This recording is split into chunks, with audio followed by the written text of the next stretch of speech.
Muito bem, senhoras e senhores, terceira parte. Vamos? Força! Coragem! Coragem! É 1 ano em 3 horas. Vamos, vamos, que tudo vai dar certo. Bom, seguimos falando de continente americano, falei de América anglo-saxônica, agora vamos em frente em América Latina, não é?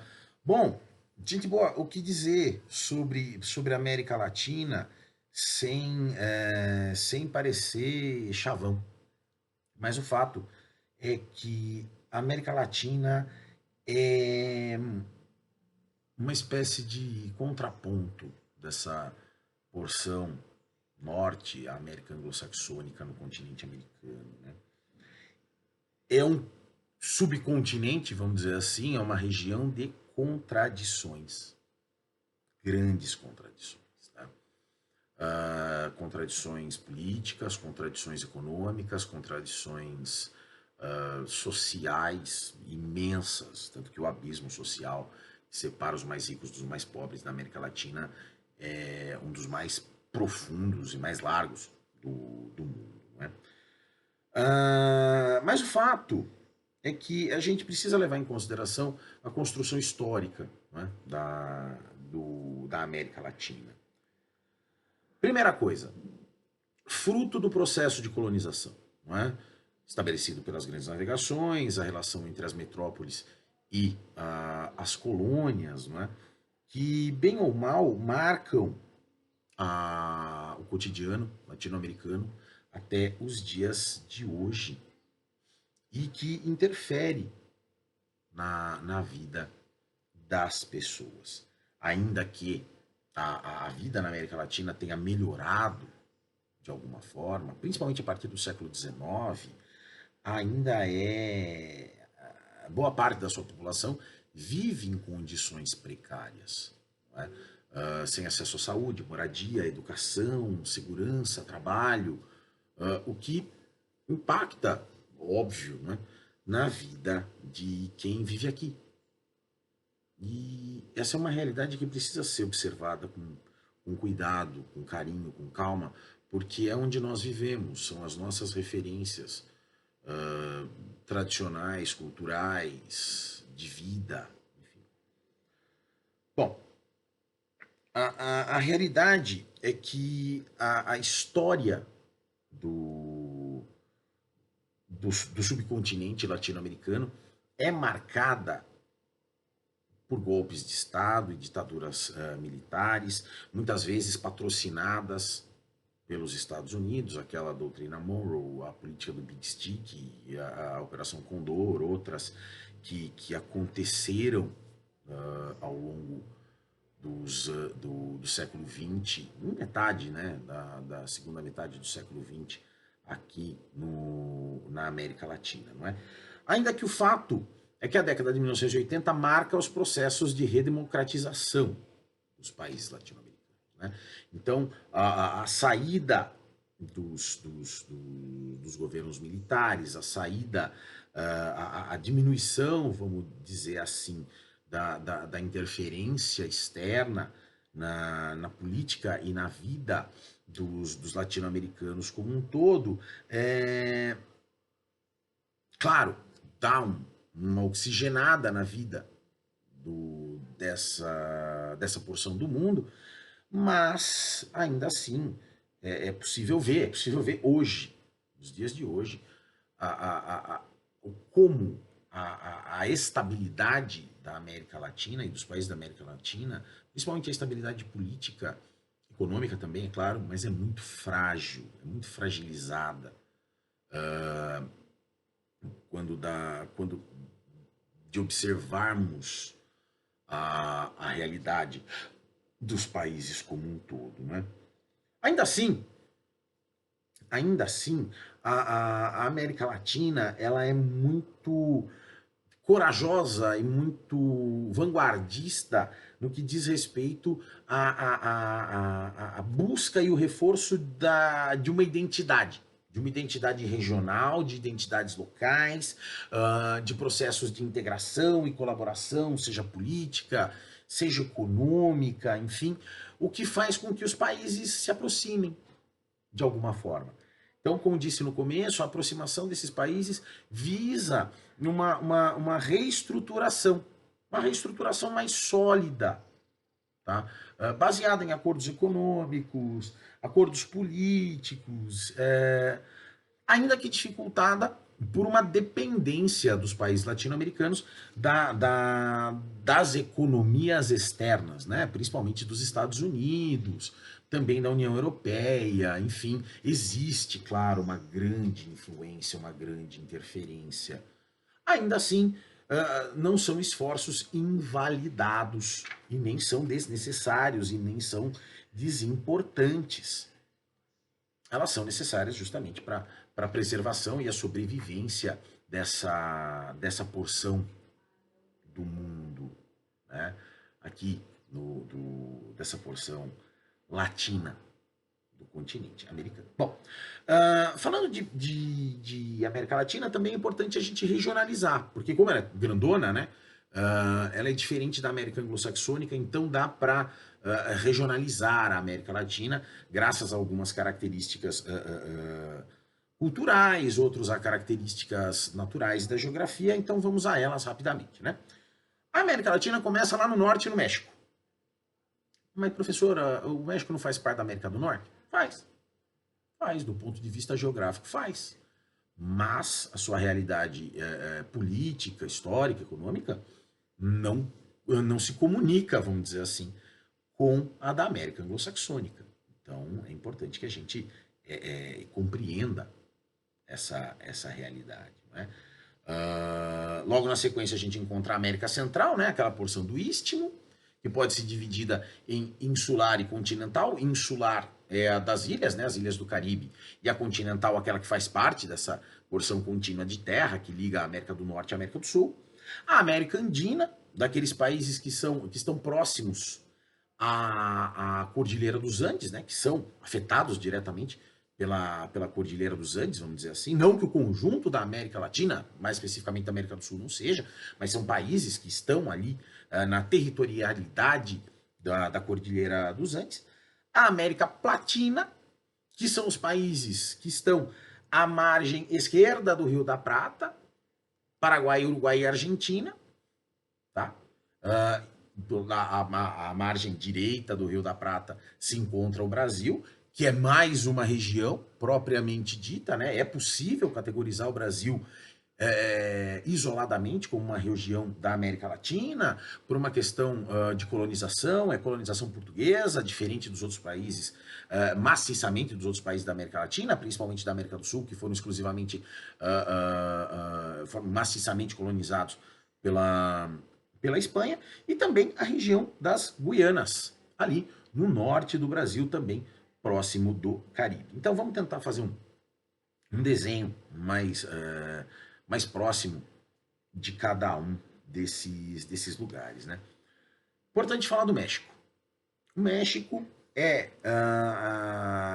a formação territorial mexicana, ela é abalada pela expansão territorial norte-americana, como nós já discutimos anteriormente, né? Não à toa, grandes cidades do oeste, do litoral oeste, da costa oeste americana, têm nomes em espanhol. Eram cidades que faziam parte de estados mexicanos, os Estados Unidos do México. Né? É um país bastante populoso, tá? São 130 milhões de habitantes, é uma galera, os mexicanos são numerosos. A economia mexicana, ela é baseada não só na agricultura, também é importante, mas na relação de dependência com os Estados Unidos, uma vez que boa parte das empresas americanas instalam parte das suas unidades fabris, né, suas fábricas em território mexicano, numa solução de terceirização. Terceirização, senhoras e senhores sabem, passar para outra pessoa uma atividade que eu não tenho desejo de fazer, ou que seja mais barata, né? Enfim, o México é pioneiro numa solução de terceirização chamada Maquila. Maquila é um parque fabril, é uma fábrica, é uma indústria, em que um país estrangeiro produz num outro território, sob regime tributário diferenciado, sob aspectos, por exemplo, de leis trabalhistas, etc., muito mais flexíveis, e que no final do processo aquele produto recebe um selo de Made in USA, por exemplo. Como se fosse um pequeno pedaço do território estrangeiro no seu país, que serve só para produzir. É, é uma solução bastante, como é que eu posso dizer, arrojada para a terceirização no mundo. Tá? Essa é uma solução, como eu disse, relativamente recente na história, ela é de 1960, e concentra parte das atividades de indústrias que são, além de tudo, muito poluentes. A indústria têxtil, por exemplo, montagem e acabamento de produtos, calçados, setor automotivo. Olha só, conta com mão de obra barata e, além de mão de obra barata, não polui. O país de origem, no caso. O trabalhador mal pago é mexicano. A poluição fica no México. O imposto é baixo. E quem se beneficia disso são as grandes empresas transnacionais, principalmente norte-americanas, que se instalam em território mexicano. Ah, professor, mas por que ninguém reclama? Porque talvez não seja a melhor ideia brigar com os Estados Unidos. Né? Vejam, ainda reconhecido como terra da oportunidade, o México ele funciona quase como uma ponte para os Estados Unidos. É uma fronteira de mais de 3.000 quilômetros. São 3.000 quilômetros de possibilidade de pessoas que vêm dos mais diversos lugares do mundo, especialmente da América Latina, para entrar na terra da oportunidade. E claro que isso também é um comércio. Claro que isso também é uma oportunidade de negócio. As cidades fronteiriças no México para os Estados Unidos, como o caso de Tijuana, vivem da travessia ilegal de mexicanos para os de mexicanos, de imigrantes para os Estados Unidos. Entendam, senhoras e senhores, tudo é negócio. No mundo globalizado e capitalista, tudo é negócio. Qualquer oportunidade de ganhar dinheiro pode e será utilizada. Certo? Então, existe uma certa leniência por parte das autoridades mexicanas para que essa realidade não seja alterada.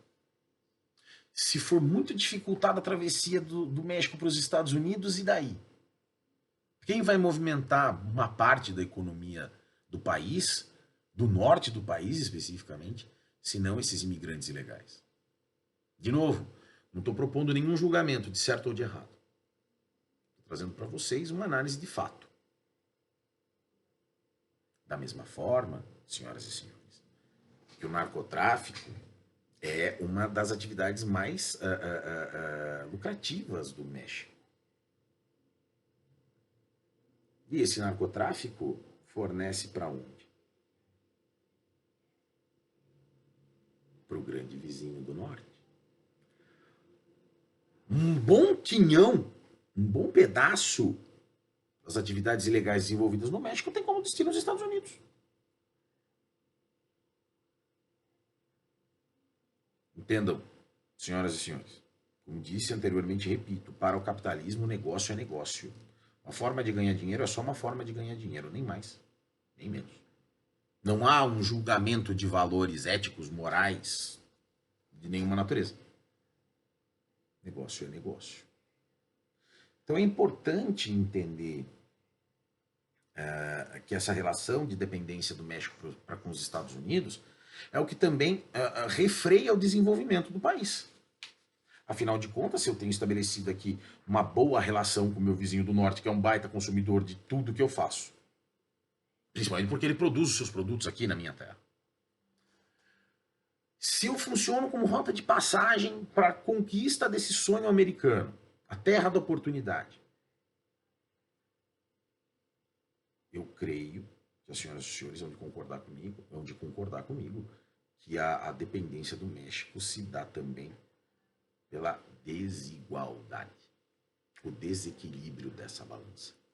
E o desequilíbrio dessa balança, como já ouvimos antes, já conversamos antes, ele vem historicamente.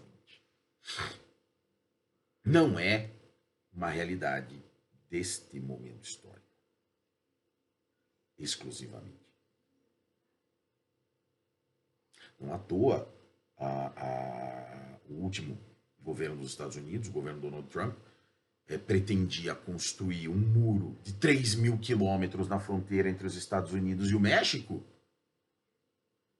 e não conseguiu financiamento. 25 bilhões de dólares ia custar esse muro. Eu não me arrisco a dizer, afirmar um valor, mas eu garanto que o narcotráfico movimenta muito mais dinheiro que isso durante um ano na fronteira dos Estados Unidos com o México. Dinheiro é dinheiro. Para o capitalismo, dinheiro é dinheiro, não importa a fonte. Bem, seguimos direção ao sul, vamos falar um pouquinho da América Central, continental e insular, certo? América Central é um lugar machucado. Para dizer o mínimo, é um lugar machucado. Veja, economia se baseia no turismo. Tá? Isso eu estou falando de Guatemala, Belize, Honduras, Nicarágua, Costa Rica, Panamá, Cuba, Haiti, um caso à parte, Jamaica, República Dominicana, entre outras ilhas do Caribe. Turismo. Prestação de serviço. Territórios pequenininhos. Tá bom. Colônias até recentemente, também nesse movimento do colonialismo europeu, né? Além do turismo, a economia se baseia numa pequena produção agrícola local. Ou seja, são países pequenos, de economia frágil, que dependem da importação de produtos de outros países. Ou seja, claro que sofrem, como por exemplo, as oscilações econômicas do mundo. Imagina o que foi para a América Central vivendo do turismo o impacto do coronavírus. Outro trecho importante. A América Central, ela tem uma placa tectônica para chamar de sua. E, como as senhoras e os senhores sabem, a atividade das placas tectônicas não ajuda muito, principalmente quando você está próximo às bordas. Ora, se você está perto das bordas. Na verdade, a placa do Caribe faz divisa com a placa Cocos. Por que é importante eu falar sobre isso? É importante eu falar sobre isso porque eu tenho que falar do Haiti. Os anos 2000 foram particularmente catastróficos para o Haiti. Fenômenos climáticos severos, furacões, terremotos. Num paísinho desse tamanho que divide uma ilha com a República Dominicana. É a mesma ilha dividida por dois países. 40% da população é analfabeta. A expectativa de vida é uma das menores do mundo, pouco mais de 60 anos. Passou por uma guerra civil em 2004, golpe de Estado, ai que legal.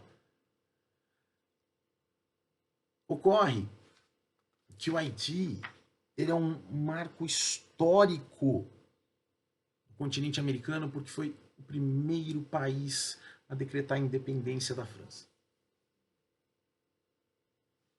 Uma revolução feita por escravos. E ainda assim não, e mesmo assim, é um dos países mais castigados por políticas mal feitas, por casos de corrupção e por incidentes que extrapolam a condição humana, como os fenômenos climáticos, como os terremotos. Centenas de milhares de pessoas morreram de uma hora para outra nos terremotos que atingiram o Haiti em 2010, por exemplo. Assim, morreram. Um paísinho de 100 milhões de habitantes. Centenas de milhares morreram. Desabamento, morreram de fome, morreram de doença. Não se morre só por conta do evento, se morre em decorrência dele e dos eventos que acontecem depois dele. O que levou, por exemplo, a um enorme movimento de imigração dos haitianos para diversos países do mundo, entre eles o Brasil. Ora, instabilidade política, desastre natural, risco de epidemia, a incapacidade do Estado de gerir-se. Vamos embora. Vamos embora. Vamos embora. Só o Brasil, até 2018, foi destino de cerca de 80 mil haitianos. Vejam, se a gente acredita que a situação no Brasil não está fácil, 80 mil pessoas elegeram o Brasil achando que estava menos pior do que aqui. 80 mil refugiados. Para chegar aqui e passar por todos os problemas que um imigrante normalmente passa. Xenofobia, violência, preconceito, as diferenças culturais, as barreiras de idioma, a pessoa não consegue se comunicar. Além de tudo, no Haiti não se fala nem o francês propriamente, se fala uma variação do francês chamada créole. Eu tive a oportunidade de conviver com muitos haitianos na faculdade. E eu posso dizer que são das pessoas mais trabalhadoras, mais esforçadas que eu conheci na minha vida. Aprender um idioma em 3 meses não é fácil. E eu vi muitos, em menos de 3 meses, falando português muito melhor do que muita gente que eu conheço. Enfim, é uma realidade complicada, bastante complicada. Para falar de outra ilha importante ali da América Central, é necessário a gente falar de Cuba. Cuba é marcada até a Revolução implementada em 1959 como um quintal dos Estados Unidos, um parque de diversões dos Estados Unidos. Certo? A Revolução Cubana ela introduziu diversas mudanças no país, tá? Desde, claro, a ruptura com os Estados Unidos, até a implantação pelo Estado de reforma agrária, o estabelecimento de condições e patamares mínimos de saúde e educação. Não estou dizendo que Cuba é o melhor lugar do mundo. Estou dizendo que mesmo sendo um lugar pobre, que está sofrendo com o bloqueio norte-americano há mais de 50 anos, é um país que ainda é procurado por muitos norte-americanos para tratamento de saúde. De novo, não posso dizer que é um lugar maravilhoso, não digo isso. Não digo isso. Mas digo que é um país que conta com as condições mínimas necessárias de manutenção de qualidade de vida. Uma vez que, por exemplo, a expectativa de vida lá é de 80 anos. 80. O Brasil é 72 para homens e 76 para mulheres. Taxa de mortalidade infantil lá fica abaixo dos 4%, é a menor da América Latina. A menor. Mesmo sendo o país mais isolado do continente. Conclusão. É importante que se entenda que na diferença todos aprendemos. Mas Cuba está parada no tempo. Tá por conta do bloqueio promovido pelo governo norte-americano durante a gestão de John Kennedy. Esse bloqueio teve uma diminuição durante o governo Barack Obama nos Estados Unidos, mas hoje, mas depois do governo Trump, esse embargo volta. O que é um embargo? A limitação de comércio, limitação de remessa de dinheiro, limitação de relações comerciais com outros países, sob pena de sanção. O embargo dura 50 anos. Mais de 50 anos. O mundo mudou. A ordem bipolar mudou. O mundo soviético não existe mais. A parte disso é necessário que se diga que a economia, por exemplo, em Cuba, ainda se baseia também na produção agrícola, principalmente cana-de-açúcar, tá? Também se baseia na venda de um produto que é apreciado no mundo inteiro e contrabandeado para os Estados Unidos, que são os charutos cubanos. E também o turismo, além da exploração de ouro, níquel, enfim. Falar sobre Cuba é falar sobre resistência de uma forma geral.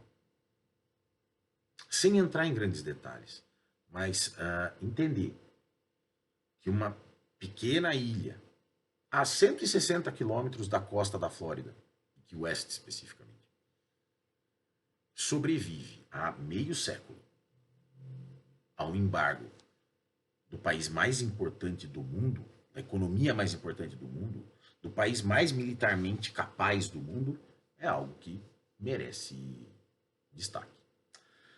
Adiante, vamos falar sobre a América Andina. A América Andina é formada por Venezuela, Colômbia, Equador, Peru, Bolívia e Chile. E que tem como elo a grandiosa Cordilheira dos Andes. Justamente, Andina vem de Andes, né? Os países que estão aos pés da Cordilheira dos Andes. Por que é importante discutir essa região? Porque é na Cordilheira dos Andes que nasce o Rio Amazonas. Rio Amazonas, que é o nome, que é aquele que dá nome à maior bacia hidrográfica do mundo. Só. Nasce nos Andes, certo? E desaguam no Atlântico, aqui no norte do Brasil. É uma área, é uma região que tem a sua economia baseada muito, tanto na exploração de minérios, tá? Exploração mineral, quanto também na agricultura, tá? Então a gente tem que dar destaque: banana, café, cana-de-açúcar, trigo, aveia, frutas em geral, tá? Graças às águas dos rios que são formados pelo degelo do topo dos Andes. A América Latina é linda demais. É linda demais. Linda demais. Mas, de qualquer forma, o que a gente tem de exploração de recurso mineral? Por exemplo, países como Chile. Países como Chile que tem a sua economia baseada na exploração, por exemplo, de cobre.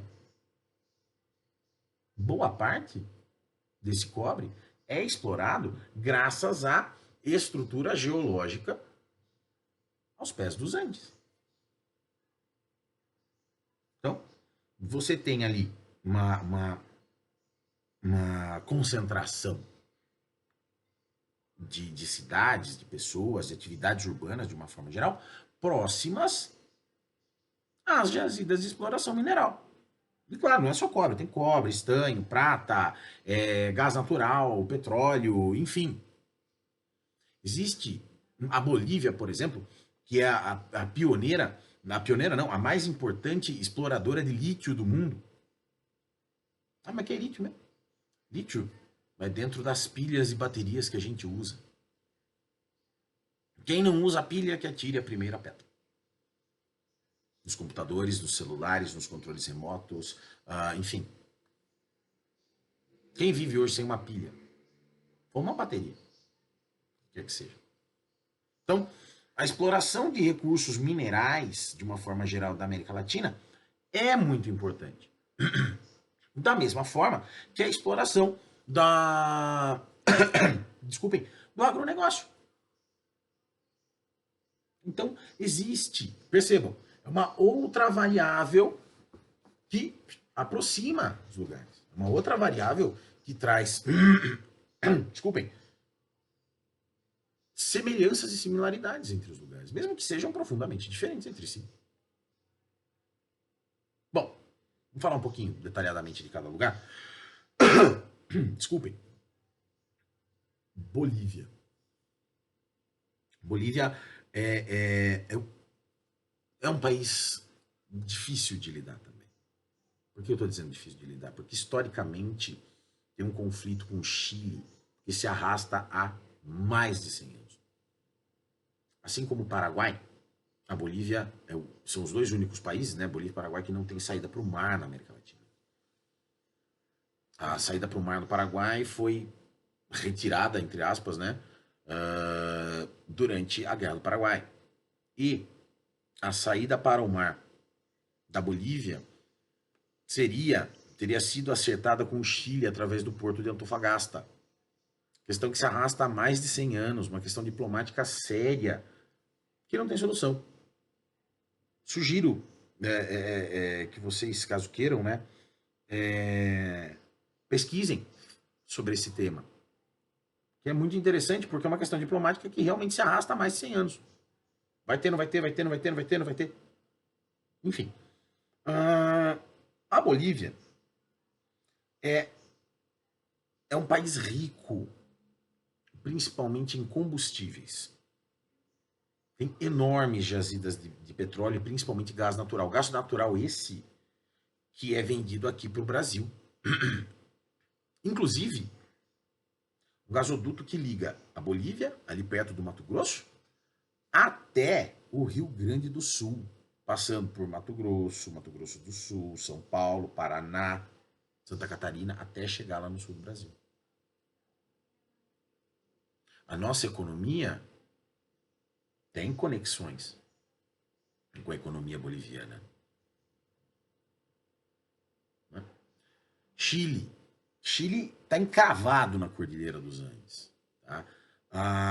O próprio território do Chile, ele é uma coisa, parece uma tripa. Se vocês olharem no mapa da América do Sul, ele parece uma tripinha. Ele tem alguns casos, a largura máxima da fronteira para o Pacífico é de 175 quilômetros. É a mesma coisa aqui de Sorocaba para, sei lá, para o litoral norte. Aliás, menos. Ora, é um pedacinho, pequenininho. Chile, ele... Desculpem. Ele é um país cuja atividade industrial é bastante desenvolvida quando em comparação com outros países da América Latina e tal, mas também tem a sua economia baseada tanto na exploração mineral, né, quanto na exploração da agricultura. Então, percebam, olha lá, mais uma vez a agricultura, mais uma vez a exploração mineral. Sabe? Então, é importante a gente entender as semelhanças, né, que a geografia mostra pra gente. Agora, o que cabe destaque mesmo é a exploração mineral, o extrativismo mineral no Chile, tá? Sendo o maior produtor de cobre, por exemplo, do mundo. Para quem não sabe, cobre ele faz parte da maior parte das ligas de metais que a gente usa. Nem que seja um pouquinho. Só que nada a gente consome um pouquinho. Vai um pouquinho no celular, em algumas peças do celular, vai um pouquinho na peça da televisão, vai um pouquinho na peça do monitor, vai um pouquinho na peça do computador, vai um pouquinho, pouquinho. De pouquinho em pouquinho, o mundo também depende dessa exploração mineral chilena de cobre. Então, boa parte da sua economia é baseada nisso, ainda que tenha passado por uma das ditaduras mais sanguinárias da América Latina sob a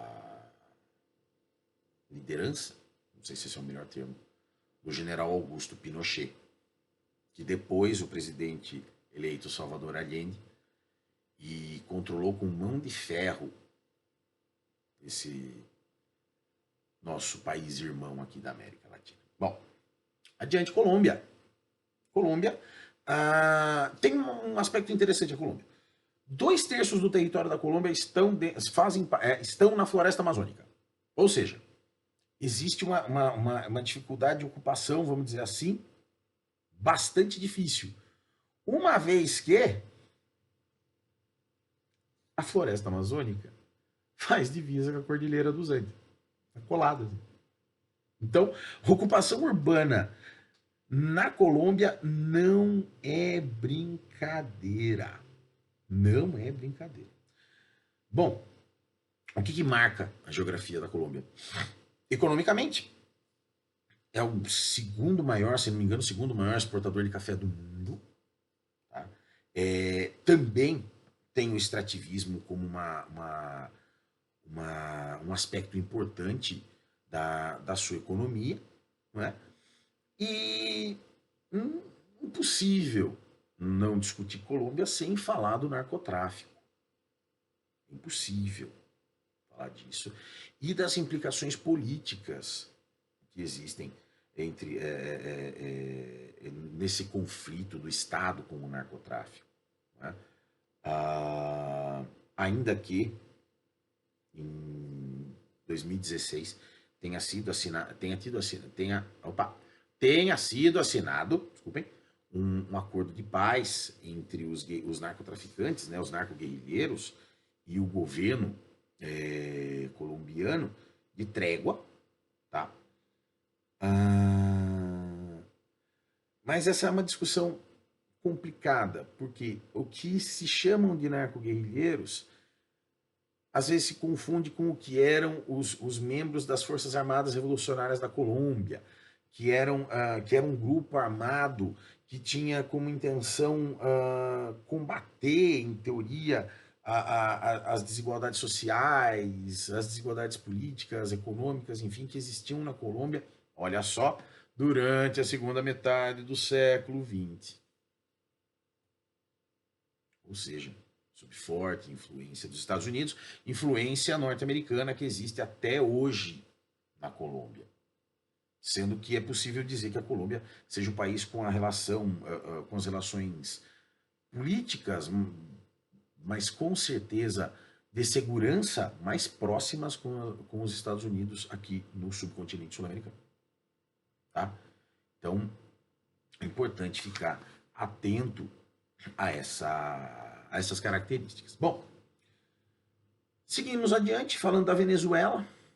A Venezuela tão próxima e tão distante, tão presente no nosso noticiário, não é? Dada a crise humanitária pela qual passa o país. Principal produtor e exportador de petróleo da América Latina, disparado. Tá? A economia depende do petróleo. Tá? Cerca de 95% da economia da Venezuela é baseada no petróleo. Aliás, nas exportações do país é baseada no petróleo. Tá? E a indústria do petróleo ela funcionou como mola propulsora para um processo de industrialização, uma tentativa de processo de industrialização do país. Porém,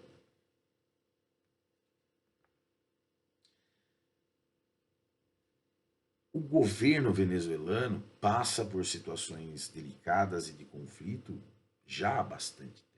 Né? Desde o governo Hugo Chávez, passando pelo governo Nicolás Maduro de agora, o embargo norte-americano. De novo, não estou dizendo que o regime político venezuelano é tal ou tal, não vou criticar, também não vou enaltecer, não pretendo, mas o fato é que a economia venezuelana ela sofre baques pelas iniciativas que os seus mandatários tentam pôr em prática, uma vez que às vezes essas iniciativas são contaminadas por uma filosofia, um comportamento corrupto, enfim, e que fazem com que as coisas saiam do controle. Então, falar de Venezuela é falar de um dos países com potencial de ser dos mais ricos do continente americano, por que não dizer do mundo, mas que, por erros dos mais diversos e por influências das mais diversas, acaba que entra numa crise constante, uma vez que o país importa mais de 70% daquilo que é consumido, ou seja, tem um parque industrial muito deficiente, tem uma agricultura muito deficiente, e acaba se enrolando em si mesmo. A questão, discutir a Venezuela é muito delicado, uma vez que existe uma influência externa na realidade atual vivida na Venezuela, existe também um problema de gestão e governo, é inegável, inegável, pela sua economia depender de um produto que é comercializado no mundo inteiro, que é o petróleo, sofre com as variações cambiais. Enfim, Venezuela é um país que infelizmente mergulhou numa crise. Ainda que, com a crise da Ucrânia, com a Rússia, pode ser que encontre uma tábua de salvação nos próprios Estados Unidos, uma vez que existe interesse do governo americano em exportar petróleo e produtos do petróleo novamente da Venezuela. Né? Bom, falar do Peru, tá? O Peru, ele tem uma coisa com a política que também é muito semelhante. Olha só, é difícil falar de América Latina sem falar de instabilidades políticas de uma forma geral. Tá? O Peru passa por uma grande crise política já desde o fim do governo de Alberto Fujimori em 1990. E desde então não consegue se recuperar. Ainda que haja tentativas, isso tanto do campo progressista quanto do campo conservador, a esquerda, a direita, o país não deslancha. Não deslancha, uma vez que é marcado pelas instabilidades políticas constantes. Tá? É um país cuja economia é bastante frágil, também vive da extração de minério, tá? A sua economia é bastante fincada na extração de minério. Entretanto, é um país cuja riqueza cultural é das mais vastas do continente americano. Cidades como Machu Picchu, Cusco, enfim, que são considerados, como é que eu posso dizer? Patrimônios da humanidade. Porque ainda guardam manifestações culturais e históricas que remontam ao período pré-colombiano. Né? E por fim, a gente precisa falar rapidamente sobre o Equador, um país pequeno, também pequeno, cuja economia se baseia também no agronegócio. Né? Ainda que venha fazendo investimentos no setor petroquímico nos últimos anos, a atividade petrolífera ela arrebenta com o meio ambiente, uma vez que a floresta amazônica também se encontra no território equatoriano. Então, pensem bem, falar da América Andina é interessante observar as similaridades, as atividades econômicas e os conflitos também instalados por ali. Né? Agora, por fim, vamos falar das Guianas. Tá? É difícil falar das Guianas porque são pontos fora da curva. Sabe, tem imigrante chinês, tem descendente de escravos, tem indonésio, tem indiano, tem francês, tem inglês, tem holandês, tem, enfim, essas pequenas colônias que se encontram ali ao norte da América do Sul, ok, como o resto do território, é uma região muito rica, principalmente na exploração de ouro. Mas a realidade colonial ainda se aplica muito na realidade das Guianas. Aqui eu estou falando de Guiana, Guiana Francesa e Suriname. Ainda se aplica demais à realidade dessa região. Ainda existe, por exemplo, na Guiana Francesa, a dependência do governo francês. Enfim, de novo, mais uma semelhança, a dependência da exploração mineral, a dependência da agricultura e o baixo desenvolvimento industrial é mais uma marca dessa região da América Latina. Não é brincadeira, não, gente. Enfim, vamos falar dos nossos vizinhos aqui do Sul. Quer dizer, mais ao sul do Sul. A América Latina, a galera do reino, do vice-reino da Prata. Argentina, Uruguai e Paraguai. Primeiro, é importante que a gente tenha clara a importância da bacia do Rio da Prata, tá? Que é o que une esses três países, né? Que é o que dá nome, inclusive, a essa região. Beleza? Primeira coisa. Segunda coisa. O Rio da Prata é um dos maiores rios do mundo, uma das maiores bacias hidrográficas do mundo. Não à toa. Não à toa. Parte da bacia do Rio da Prata é responsável pelo menos uma, né, das maiores usinas geradoras de energia do mundo, que é Itaipu, na divisa entre Brasil e Paraguai, que interrompe o fluxo do Rio Paraná, que faz parte da bacia do Rio da Prata. O mesmo rio é represado mais uma vez um pouco mais para baixo no seu leito, na usina binacional de Jaciretá. Usina binacional na divisa entre Paraguai e Argentina, na cidade de Jaciretá. Posso falar porque conheço as duas. Enfim, bom, Uruguai, Paraguai e Argentina, vamos falar um pouquinho de Uruguai, tá? Uruguai é um país de população muito pequenininha, é um país também de território pequeno. A maior parte da sua população é formada por imigrantes europeus, tá? Descendente, né, de imigrantes europeus, ainda que haja uma certa miscigenação com populações de origem indígena e tal.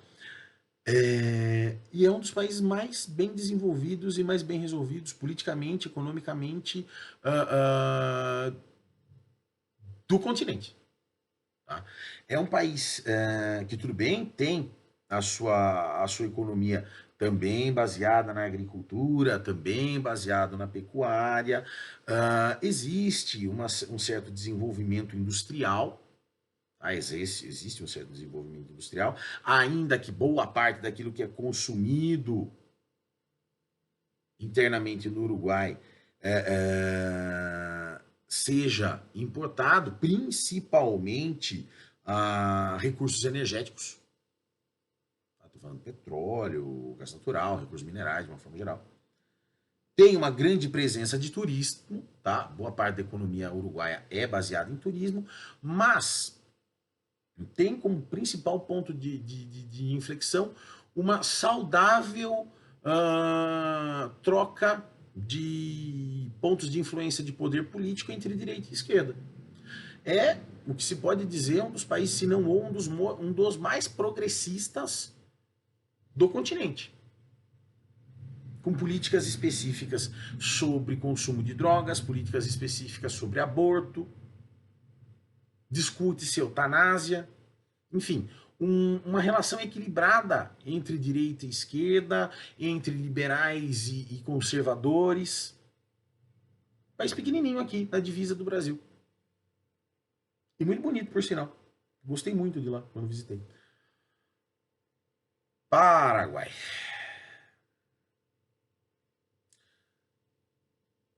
Paraguai é quem sabe um parente próximo da realidade mexicana. Eventualmente com com algumas características muito semelhantes. Principalmente no que diz respeito à influência de um grande vizinho, no caso o Brasil, a, as relações econômicas delicadas com esse grande vizinho, e aqui eu também estou falando de tráfico de drogas, as relações complicadas com relação a trabalho, porque assim como no México, o Paraguai também tem maquilas, não é? Além do mais, o Paraguai funciona meio que como um enorme hub comercial de produtos importados, tá? Então, tudo bem, por mais que o Paraguai tenha perdido a sua importância, por exemplo, na balança comercial com o Brasil, do que quando era no início até o início dos anos 90, em que muito era comprado e trazido do Paraguai para cá pelos famosos muambeiros,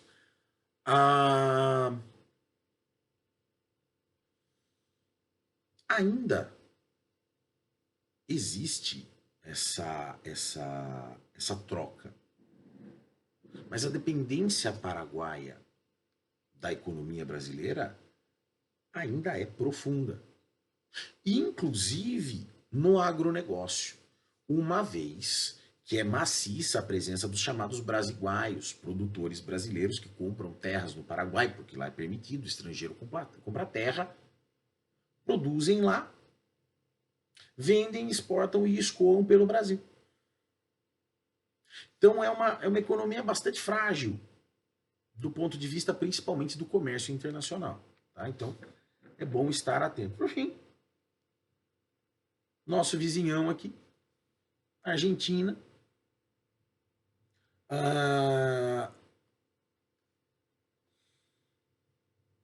Eu gosto da Argentina.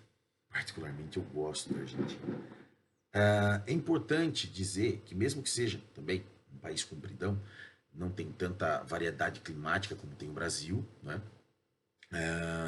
A economia, a característica da economia é também de agricultura, tá? Então, é tanto a plantação de grãos, sementes e tal, quanto da criação de gado, principalmente na região do Pampa, ali na divisa com o Rio Grande do Sul, áreas planas de gramíneas, então super favorável para a pecuária, certo?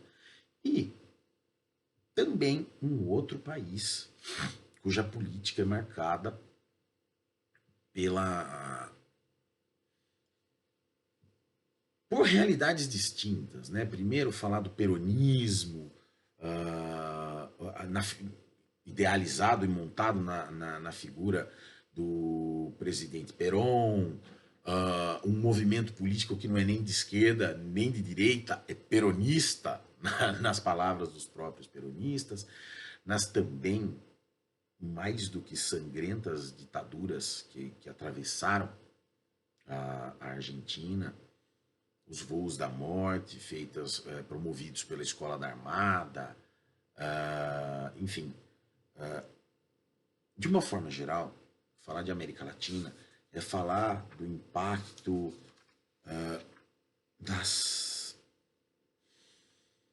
influências, é falar do impacto das discordâncias, é falar do impacto das violências vindas de uma série de lugares e que acometem os povos de uma forma geral.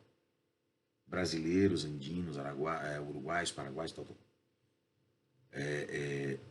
Pensar em América Latina é pensar naquilo que nós somos. É pensar na realidade que nós vivemos. É tentar entender e ampliar o horizonte desde um passado muito remoto até uma realidade presente também muito delicada. O equilíbrio de forças na América Latina, a tentativa de alinhamentos na América Latina, ela é muito delicada. O pensar latino-americano, o agir latino-americano, o sentir latino-americano faz parte da gente. E tentar entender esses processos não é fácil. Não é fácil. Mas ainda assim, é possível projetar para a América Latina uma realidade menos conflituosa? Sim, é possível.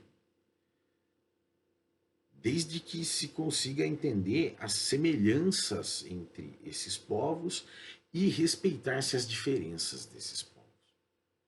E mais do que isso, entender também o sentimento de autodeterminação dos povos. A independência da América Latina, ela passa necessariamente pelo reconhecimento de si no outro e do outro em mim. Enfim, é um processo difícil, mas é uma realidade que a gente vai ter que trabalhar ao longo da nossa vida, certo? Bom, oitavos anos. Eis o que temos. 1 ano em 3 horas. Prometido cumprido. Por favor, se preparem para a avaliação geral de geografia. Por favor, estejam atentos. Vou passar a lista de exercício para vocês. Essa lista de exercício vai compor a nota do 4º bimestre das senhoras e dos senhores. Então, respirem, estudem, vamos em frente e nos vemos numa próxima. Abraço, obrigado, fui.